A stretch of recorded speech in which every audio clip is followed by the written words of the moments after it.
우리 요리문답 14주일을 한 번 더 살펴보도록 하겠습니다. 14주일 62쪽입니다.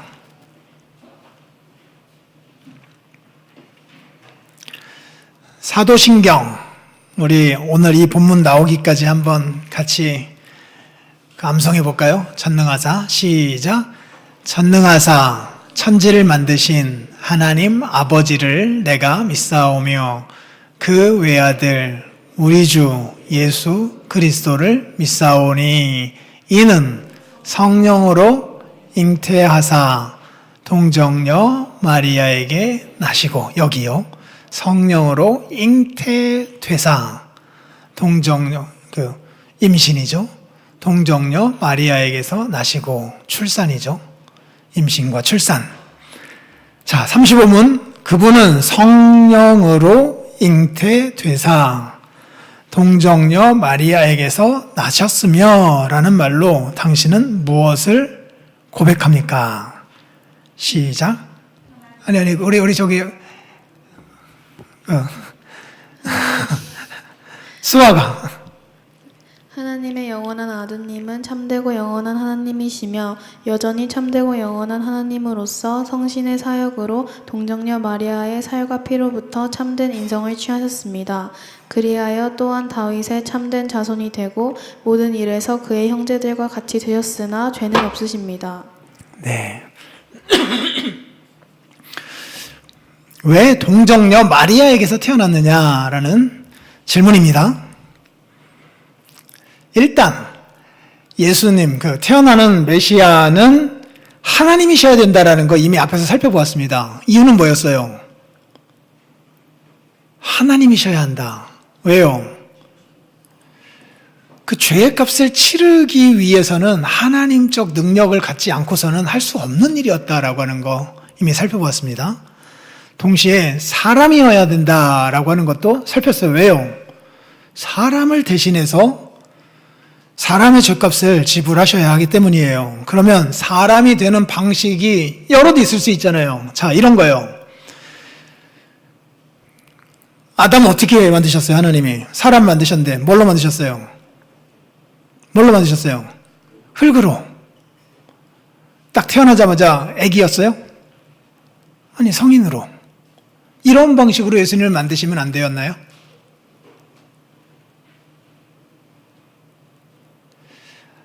돌로도 아브라함의 자손들을 만드실 수 있어요, 없어요? 하나님이 있어요, 없어요?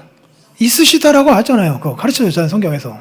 그러면 아담 만들듯이 예수님을 만드실 수 있으셨겠어요, 없으셨겠어요? 하시면 하시겠죠. 그런데 그렇게 하실까요, 안 하실까요? 안 하시죠. 이유가 뭔가요? 예? 아니, 그러니까 흙으로 예수님을 만드셔가지고 사람이 되게 하셔서 대속자로 일하시게 하실 수도 있잖아요.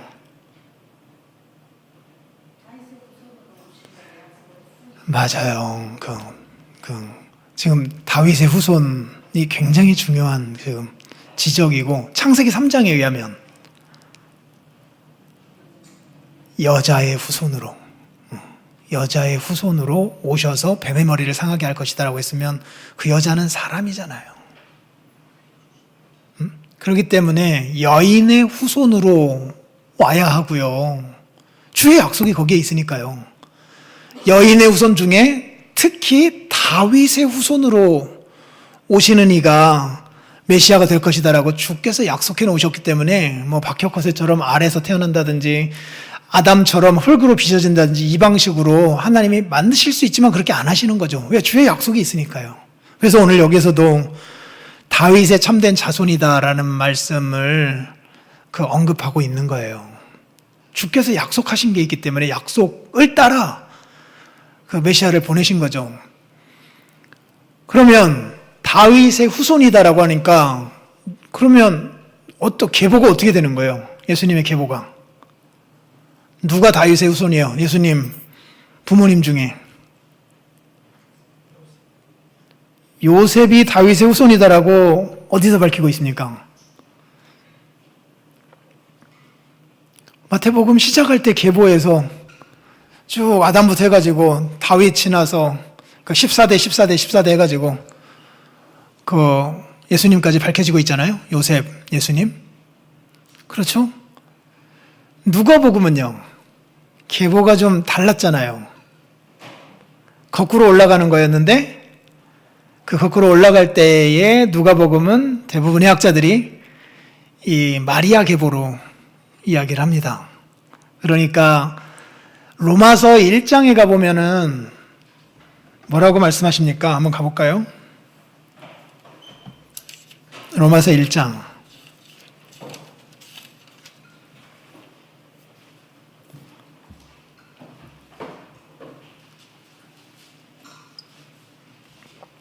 삼절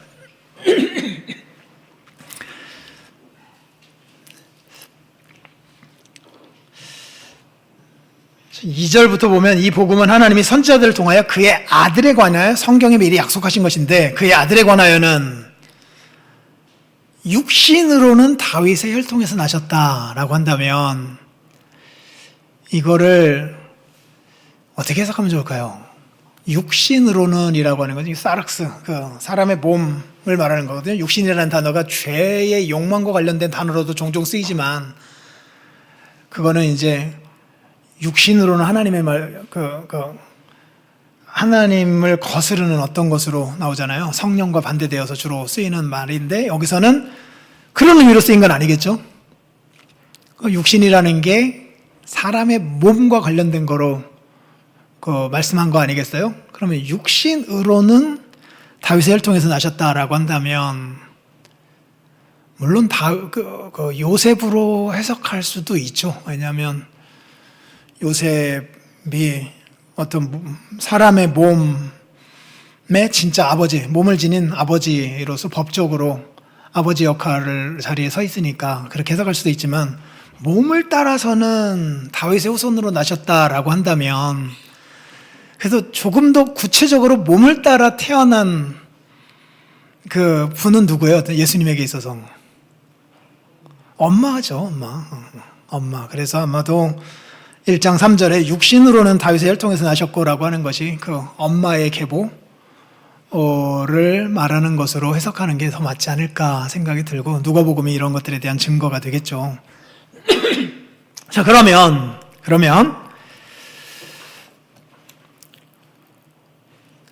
왜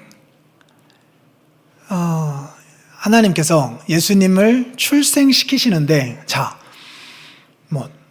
흙으로도 안 하셨고 아래서 태어나는 것도 아니고 이거는 여인의 후손으로 오신다고 했으니까 그리고 다윗의 후손으로 오신다고 했으니까 그것까지 이제 다 이해가 돼요? 그럼 다윗의 후손으로 오시는데 부종 모혈의 방식, 즉 아빠와 엄마가 합방을 이루어서 거기서 태어나는 아이로 예수님이 되게 하시지 않았을까? 왜 그랬을까요? 동정녀 탄생이라고 하는 거죠. 남자를 알지 못하는 한 여인의 몸에서 태어나는 방식으로 하나님이 예수님을 보내신 거잖아요. 이런 건 사실 우리의 경험상으로는 듣도 보지도 못했던 거잖아요. 이것 때문에 별의별 소문이 다 돈 거잖아요. 원래 그 아빠가 요셉이 아니라 다른 남자였을 것이다. 이런 것부터 시작해갖고 별의별 소문이 다 돌았잖아요. 그리고 상식적으로 많지 않기 때문에 이것 때문에 걸려 넘어지는 일들이 많잖아요. 그럼에도 불구하고 이 방식을 취한 이유는 뭘까요? 예? 죄 없는 사람으로 태어나게 하시기 위함이었겠죠. 그러면 어차피 마리아도 죄가 있잖아요. 그 몸에서 죄 없는 예수님이 태어났다면 죄 있는 요셉이나 죄 있는 마리아를 통하여서 죄 없는 예수님을 만드실 수는 없는 건가요? 어차피 죄 있는 마리아에게서 태어났는데 죄 없는 예수님이 나오신 거잖아요. 이런 것 때문에 이제는 또 그 카톨릭에서는 마리아는 죄가 없다 이렇게까지 주장하는데 그 사실 말이 안 되잖아요. 그 죄 있는 요셉과 죄 있는 마리아를 통하여서 나셨지만 죄 없는 예수님이 태어나게 하셨다. 주께서 이렇게 하셨어도 그렇게 하실 수 있겠죠. 못하실 이유는 없잖아요. 그럼에도 불구하고 주께서 선택하신 방식은 이거예요. 그 마리아, 동정녀 마리아에게서 태어나시는 방식이요. 거기서 어떤 기적적 요소를 조금 더 부각시키신 거고요. 그리고 어떻게 보면 불완전한 거잖아요. 남자와 여자가 합방을 하여서 애가 태어나는 건 완전하다 볼 수 있는데 여자 혼자의 몸에서 애가 태어나는 건 이건 좀 불완전해 보이기도 하잖아요. 그러면서 그 여자의 몸으로 태어나지만 하나님이 어떤 능력과 지혜로서 관여하셔서 어떤 아이를 태어나게 하신다라고 하는 측면을 부각시키기 위함이셨지 않았을까 생각이 들어요. 어떤 특별한 출생 같은 것을 더 부각시키시려고 이전에 모든 위대한 사람들은 다 엄마, 아빠를 통하여서 태어난 사람이었는데 예수님만큼은 사람의 아들로 태어나긴 하시지만 정말 이전에 태어났던 사람들, 위대한 인물들과는 다른 방식으로 태어나게 하심으로 그분을 돋보이게 특별하게 생각하도록 만드시지 않았나라고 하는 추정을 해봅니다. 어찌되었든 간에 다윗의 참된 후손으로 나셨다라고 하는 것이 그 핵심입니다. 그래서 우리와 똑같은 형제 되었다라고 하는 거예요. 그러나 단 하나만, 한 가지는 없다라고 하는 거. 그게 뭐였어요? 죄는 없다라는 거예요, 죄. 죄가 있으면 자신의 죄 때문에 벌을 받아야 되는 거니까 죄 없는 하나님이셨던 거죠. 그래서 더 이상 이것 때문에 다른 질문들 할 것 없이 하나님이 선택하신 것이 이거예요. 하나님이 선택하신 것이 이거예요. 다른 방식으로 어떤 거 선택하셨을 수도 있겠죠. 하나님이 하신 거예요. 하나님이 하셨는데 사람이 내가 경험해 보니까 아버지 없이 태어나는 아들은 없더라 하면서 하나님이 하신 것은 그렇게 이건 불가능한 거다 이렇게 말하는 게 어리석은 거죠. 하나님이 하신 거예요. 약속을 따라서 하신 거예요. 그래서 금방 우리의 질문은 왜 이런 방식으로 만드셨을까가 아니라 그렇게 만드신 게 우리에게 무슨 유익이 되느냐 쪽으로 빨리 넘어가야 합니다. 유익으로요. 그래서 36문이 나와요. 그리스도의 거룩한 잉태와 탄생은 즉 임신과 출산은 당신에게 어떤 유익을 줍니까? 수아야. 그리스도는 우리의 중보자이심으로 잉태되고 출생할 때부터 가지고 있는 나의 죄를 그의 순결함과 온전한 거룩함으로 하나님 앞에서 가려줍니다. 이렇게 말씀하네요. 자, 아담은 흙으로 태어난 것에서도 예수님과 차이가 있고요. 성인으로 태어난 것에서도 예수님과 차이가 있거든요. 그리고 한 사람이 위대한 인물이 되게 하려면 초라한 어린 시절을 좀 지우는 게 필요하거든요. 보통 그렇잖아요. 어린 시절 기저귀 갈고 아무것도 못하고 응애응애하고 하는 그 모습이 그 모습을 보고 나면 그 사람이 그렇게 위대하다라고 하는 것을 보기가 좀 어렵거든요. 그래서 뭔가 성인으로 잉태되는 것, 그래서 성인으로 사람으로 보내셨다면 조금 더 메시아로서 믿어지기가 쉬웠을 수도 있는데 일단 다윗의 후손으로 태어나신다라고 했으니까, 그리고 여인의 후손으로 태어난다고 했으니까 그 방식은 안 되는 거고, 동시에 이게 우리에게 유익이 된대요. 잉태되고 출생하는 과정, 그리고 어린 시절을 겪어가고 태어나면서 죽는 과정까지 예수님이 다 겪으셨다라고 하는 것이 우리에게 유익이 된대요. 유익이. 그냥 딱 한순간 하늘에서 성인으로 내려오셔서 십자가를 통하여서 우리의 죄값을 다 없애주시고 승천하셨어도 우리에게 큰 유익이 되죠. 왜냐하면 그거에서 우리의 죄값을 다 치르셨다라고 한다면요.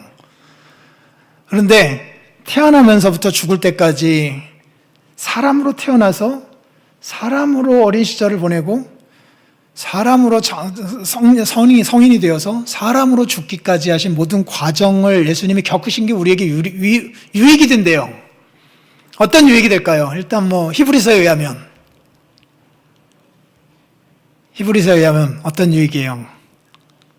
우리의 대제사장은 체휼하시는 분이다라고 하는 말씀을 하고 있죠. 물론 직접 경험해 보지 않아도 예수님을 아실 수 있는 분인데도 불구하고 그 고난을 통하여 순종을 배웠다라고 하는 표현을 썼잖아요.